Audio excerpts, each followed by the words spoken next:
kulanti wacan oo wanaagsan mar kale waa warkii caalamka anigoo Cabdirasaaq Socoto waxyaabaha warkan ku haynaysan horeyda kugu sheegnay waa wareyntii waxa kamid ahaa shalay oo ahayd 26kii bishii July bishii January ayaa ahayd markii Maxamed Siyaad Barre ahaa madaxweynihii dalka Soomaaliya uu ka baxay 1991kii 20 sanadood ayaa ka soo wareegtay waqtigaasi oo Soomaaliya ay ku jirtay dagaalo culus iyo dhibaatooyin haddaba waxaan arintaas wax ka weydiin doonaa Ridwaan Xaaji Cabdili wali oo jooga magaalada London. Ridwaan Soomaaliya waxay ku jirtay dagaalo muddo dheer 20 sano kadib markii Siyaad Barre uu ka baxay dalka Soomaaliya oo ahaa madaxweynihii muddo 20 sano ka talinayay gudaha Soomaaliya. Haddaba maxaa la filan karaa oo Soomaalidu ay rajada ay qabi karto in dagaalada looga baxo ay noqon kartaa? aad baa maasan tahay Cabdirasaaq runtii shalay iyo maanta iyo maalmaha ka dambeeyaba waxaad moodaa inay tahay maalmo xusuus badan oo dadka Soomaalida ay runtii dhibaatooyin xoogan soo wajaheen kadib markii ay burburtay dawladii uu hogaaminayay Maxamed Siyaad Barre iyadoo aanay jirin wax haba yaraatee bedel ah oo xilligaasi dhacay markii burburka uu dhacay dabcan siyaabo kala duwan ayaana dagaalka sokeeya dalkaas muddadii 20 sanadood ee ugu dambeysay aad moodaysa inuu saameyn xoogan ugu yeelanayay dadka qiyaasta marka la eego ilaa dad gaaraya 400,000 ayaa la qiyaasaya inay ku dhinteen 20kii sanadood dagaalada sokeeya iyo siyaasadaha qalafsan dalka ay ka jireen waxyaabo fara badan oo isbedel ah oo dhinaca siyaasadda ah oo marba maaragta la filanayay inay wax weyn ka tari karaan xaaladaha amniga iyo dawladnimadana waxaad moodaysay in lagu guul dareystay ilaa iyo hadda marka aad eegto xaaladda wali amni iyo dawlad xoogan oo dadku ay isku haleyn karaan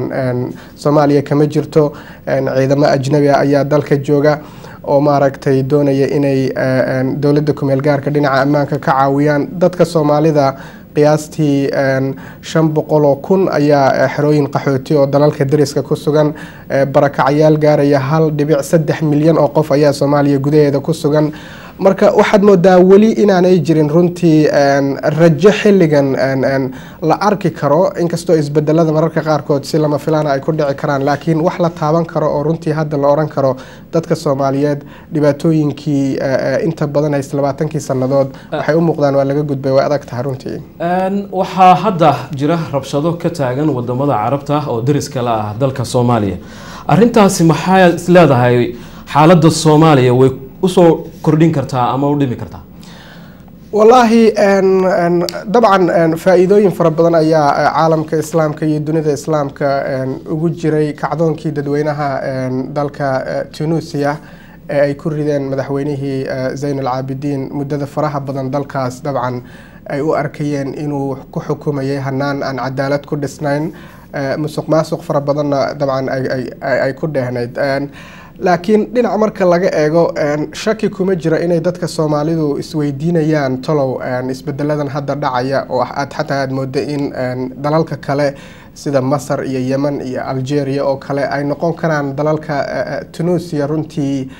waxyaabo fara badan uga dabadayan kara dhinaca isbedel doonka haddana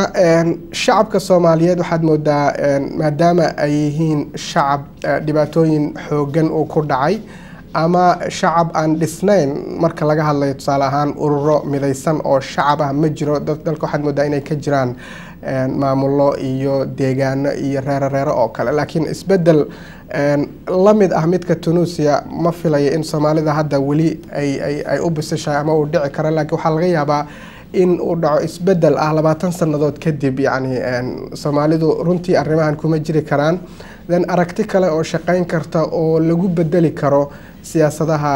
isbarinwaaga ahna runtii waa filaya laakiin wali ma cadda dabcan Soomaaliya taariikh ahaan xataa marka la eego 1967kii aadan Cabdulla Cusmaan wuxuu ahaa madaxweynihii ugu horeeyay ee si xor ah uga degay maaragtay xukunka waxa ka dambeeyay Umar Cabdirashiid Cali Sharmaarke Allahu naxariistay oo dabcan 2 sanadood kadib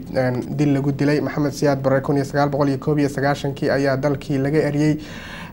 marka waxaad moodaa maadaama daal fara badan oo dhinaca dawlad la'aanta dalka ka jirta ay dadka xilligan muujinayaan in dadku ay doonayaan isbedel laakiin isbedelka sida uu u dhacay ayaad moodaa inuu shaki badan ku jira runtii ridwaan marka dib loo eego dhibaatada 20 sano soo taagneed iyo ismariwaaga xagga siyaasadda iyo qabaa'ilka dadka Soomaalidu 20 sano maxaad isleedahay way ka faa'iideysteen oo hadda ay soo kordhin karaan ama ay ku sameyn karaan horumar ay kaga bixi karaan dhibaatada dadka runtii siyaasadaha inta badan falanqeeya mararka qaarkood waxa ay muujiyaan aragti aan ku farxo oo ah dhibaatooyin in badan oo kamid ah caalamka islaamka ama dunida Afrika laga yaabo inaanay marin ayay dadka Soomaalidu mareen oo dhibaato iyo rafaad iyo qaxootinimo iyo dil iyo kufsi iyo waxyaabo runtii marka laga hadlayo xuquuqda bani aadamka meeshii ugu dambeysay oo xadgudubyo ay ka dhaceen abaaraha ayaad moodaa sidoo kale inay qayb ka yihiin dhibaatooyinka xilligan dalka ka jira xaalado fara badan oo inta badan marka laga hadlayo xataa Soomaaliya inay ka mid tahay meelaha ugu khatarta badan dhinaca amni darrada waxyaabahaas oo dhan waa khibrad dadku ay runtii helayaan waxaana ay u badan tahay in sida haddaba dadka Soomaalida ka muuqata in dagaalka laga sii daalayo oo shacabka Soomaaliyeed u baahan yihiin oo kaliya mar in iyagoo Ilaahay dabcan baryaya in faraj uu furmo isla markaana wixii dhibaato ah ay nolol iyo wanaag ku bedelaan shakina kuma jira in maaragtay dhibaatooyinkaasi ay ka dambeyn doonaan waxyaabo fara badan oo nabadgelyo iyo dawladnimo iyo nolol wanaagsan waana filayaa dabcan inay arrimahaasi dhici doonaan haddii ay baahawada lahaydmo mahadsanid ridwaan kaasi waxa uu ahaa ridwaan xaaji cabdiweli oo ah wariye ka tirsan idaacadda TV-ga Universal TV oo jooga magaalada London oo wax ka weydiinaynay shalay oo ku aadanayd 26 Janaayo 20 sano ka hor dagaalkii Soomaaliya waqtigii uu siyaad baraka baxay magaalada Muqdisho